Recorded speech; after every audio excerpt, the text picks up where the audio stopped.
Bien, y continuamos entonces y anunciábamos que vamos a estar con un licenciado en filosofía, amigo de la casa. Así es. Enrique Robles. Buenas tardes, Enrique. ¿Escuchaste la introducción que hacíamos? Sí. Mira, después de eso pensaba, Estados Unidos y Holanda quedaron fuera del Mundial. Es más, Estados Unidos injustamente, porque es un gol que parece que no fue gol ahí, ¿no? ¿Qué hubiese pasado si Argentina no iba al Mundial? Que había una gran probabilidad. Bueno, vos sabés que el ángulo de enfoque que yo puedo darle a un problema como esto, siendo que no soy un especialista en fútbol, es un enfoque desde la filosofía, desde la antropología filosófica, de la filosofía social, ¿no? Vos dijiste algo que fue recién, me parece, de mucha gravitación, de mucho peso.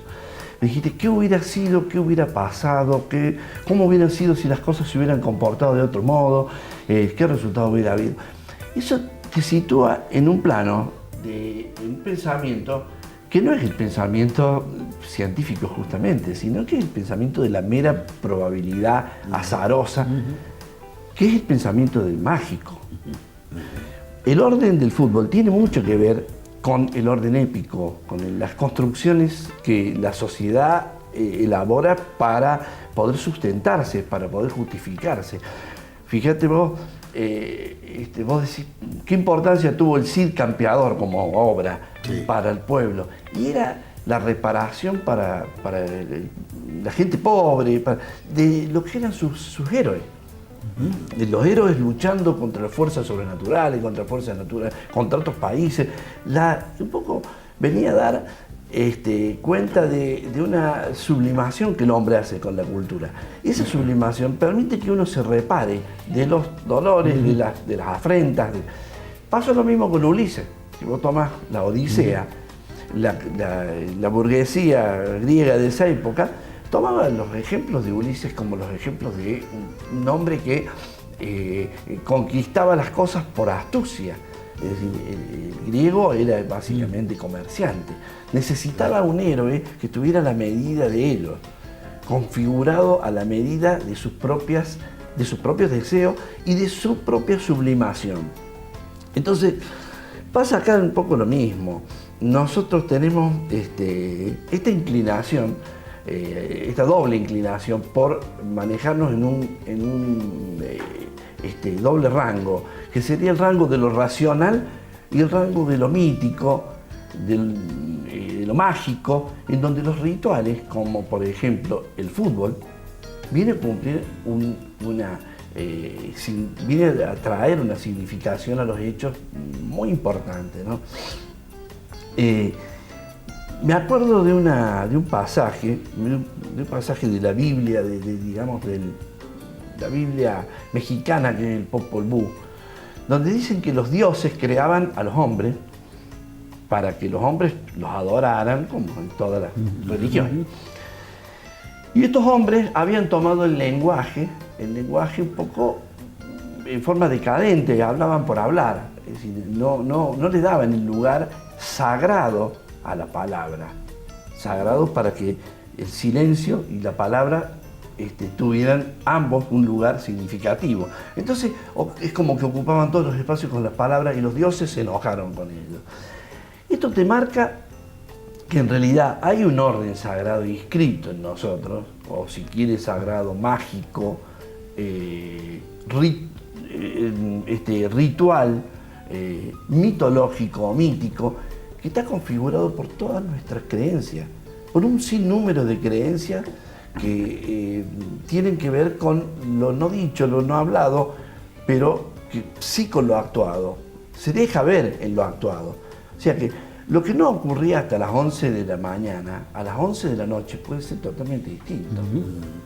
Y puede ser que un partido de fútbol le cambie la visión al peor pesimista de la Argentina que está leyendo el Comercio y Justicia o que está leyendo los datos del INDEC, y a la noche sienta que pasa a ser el increíble Hulk.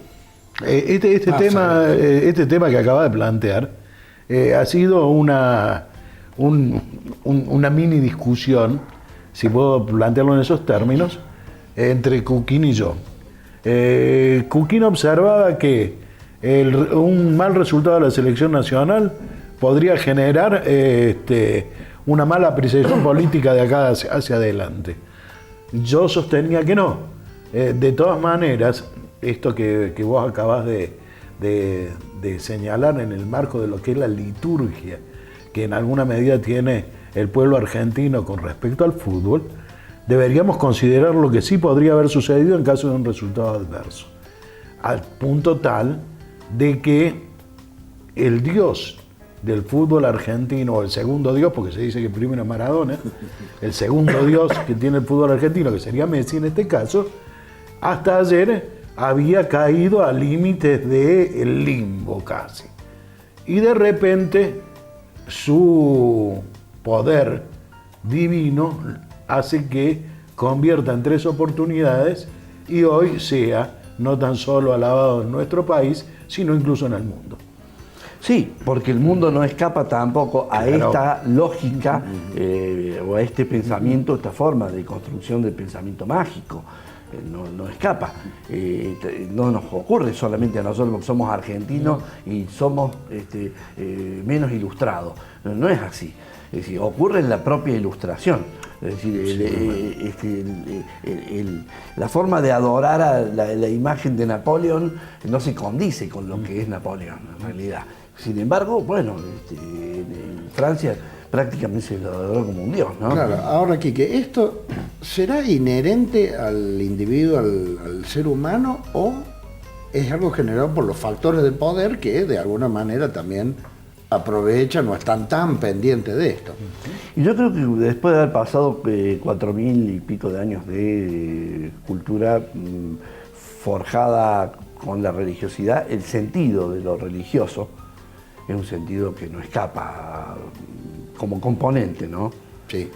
Inclusive hay una obra muy interesante de Kant, que era un pensador justamente de la Ilustración, un gran racionalista, que él habla de la religión dentro de los límites de la razón. Es decir, porque él entiende que no se puede, que todas las obras que tratan sobre la existencia de lo divino y lo sagrado no se pueden justificar, pero no se puede vivir sin ello, dice él en un momento. Es más, dice, hay que tratar de vivir como si Dios existiera, para tener un parámetro moral, dice, ¿no? O sea que quitar la sombra que se yergue desde la religiosidad y desde el orden de lo sagrado, de lo mítico y de lo mágico, es algo contra lo cual solamente el ateísmo superficial combate. Porque también hay formas, viste, que todas las formas de superficie a veces son extremadamente negadoras, ¿no? Cuando uno dice por allí, dice, y bueno, pero la iglesia no puede entender el dolor de la gente, y uno ve movimientos tercermundistas, movimientos de acción católica en donde están muy próximos al cristianismo primitivo. Entonces uno dice, no, es que no es tanto, no todos son Boitila, no todos del mundo, pero no todo el mundo es Juan 23. Creo que en esto nos tenemos que manejar nosotros desde la pura racionalidad y examinar el fenómeno como un fenómeno que se da, si bien es cierto, dentro de lo sagrado, de lo épico, de lo mítico, de lo ritualista, sin embargo, se da también dentro de una conducta que es universalmente observable. Se ve en todos los pueblos. Todavía las marchas hacia las convocatorias que tienen, por ejemplo, determinados rituales por los vírgenes milagrosas o algunos sujetos milagrosos o eventos que son milagrosos, tienen convocatorias multitudinarias. O sea que en esto la racionalidad tiene que dar un lugar a otra cosa que es precisamente ese pensamiento mágico, por decirlo de alguna forma. El fútbol opera así, ¿no? Está bien, sí, es real. Digamos que el fútbol es un aspecto primitivo de lo que estamos discutiendo, en alguna medida. De todas maneras, vos le planteabas recién lo del componente religioso. Ahora, este componente religioso en el hombre contemporáneo, evidentemente lo ha ido desechando y dejando de lado. Es decir, había dentro del componente religioso, hasta hace un cuarto de siglo atrás, existía el respeto por las doctrinas, a extremo tal que no robábamos porque el ser superior nos iba a castigar. No era necesario que alguien nos dijera no robes, sino que lo teníamos internalizado. Hace un cuarto de siglo a esta parte eso se ha perdido, evidentemente, y ahí es donde aparece un deterioro, también fundado en cuanto es la ética y la moral con la que se desempeña el hombre, genéricamente hablando, ante el otro, su par, la sociedad. Sí, el camino y el derrotero que ha hecho, que hace el desarrollo de la razón, que es lo que yo te quería expresar recién, nunca está ajeno de la construcción de estas figuraciones o conformaciones que tienen mucho que ver con el pasado, que tienen mucho que ver con lo vivido, con lo socialmente extraído desde la historia personal de los sujetos, de las familias, de las tribus, de los clanes, de la sociedad.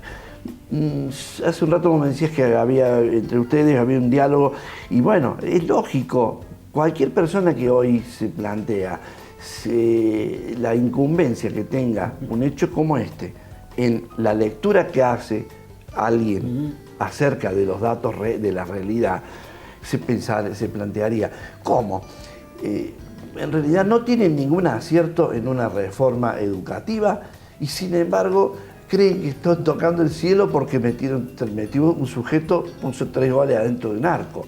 Claro. O sea que, y es lógico que eso alguien... marcaría, Quique, disculpa que te interrumpa, sí, porque ya nos vamos a meter en el tema de educación. Esta escala o esta vara puede ser producto de una sociedad peor o mejor, o de una decadencia. ¿Qué quiero decir? Podremos estar hablando lo mismo, pero en vez de Messi, hablando de un Beethoven, por ejemplo, o de un científico. O sea, las sociedades se identifican con algunos modelos según su cultura, pasión, sensación de fracaso, expectativa, miserias, qué sé yo. Hay un aspecto muy importante que es la carga histórica. La carga histórica que los pueblos tienen y la identificación con determinadas figuras que son referentes de esa historia. Lo que pasa es que aquí, como en cualquier escenario del mundo, se dan la dicotomía, se dan los enfrentamientos, y se dan las lecturas que van siendo epocales, es decir, hay sujetos que nosotros los reivindicamos a través del tiempo y bueno, ahora lo advertimos, por ejemplo, yo recién les decía, advertimos la importancia, por ejemplo, que tenía el mensaje de Alfonsín cuando hablaba de Congreso Nacional de Pedagogía, y bueno, ahora nos damos cuenta. Pero, ahora que la educación hizo un tiro, digamos. Claro, y ahora que inclusive que las soluciones y los parches que se quieren poner en realidad no terminan de dar respuestas satisfactorias. ¿Qué pasa? Que estos sujetos, como te decía recién, que son más épicos, porque mucho más que Favaloro, es más épico Maradona o este hombre. Al relato histórico reparador, como te decía hace un rato, a las veces que ejerce dentro de la cultura esa reparación de los grandes eventos, de las grandes recomposiciones, son recomposiciones que el hombre las vive como, el hombre entero, ¿no? La vive como cósmicas, como una especie de volver a ordenar el desequilibrio, volver a ordenar el equilibrio perdido y que alguien lo tiene que hacer. Le ocurre a un héroe eso, es el lugar heroico. Por eso es que hoy Messi es todo lo que no era ayer. Claro, pero no solo Messi, todos los argentinos hoy, seguro, me parece que falsamente somos mucho más que ayer. Bueno, vuelvo a decirte por qué la importancia de obras como el Cid, porque esa parte de la sociedad se siente a través de ese hecho como si fueran ellos. Lo Hay toma un como un hecho identitario. total. Hay una empatía total. Yo soy yo soy argentino, Messi es argentino, entonces Messi me sitúa dentro de este universo reparador que es el hecho heroico, que es el acto heroico. Entonces, es épico, es una cuestión épica. Ahora, todos los pueblos lo viven, ¿eh? Yo creo que hasta los pueblos más racionales, hasta los pueblos instalados dentro del hiperpositivismo, del hipercientificismo, creo que viven más o menos lo mismo, ¿no? Impecable, como siempre, ha tirado unas definiciones. Y seguiremos hablando de esto, pero no. En el próximo bloque vamos a hablar más puntualmente de educación. Adelante con la pausa, señor director.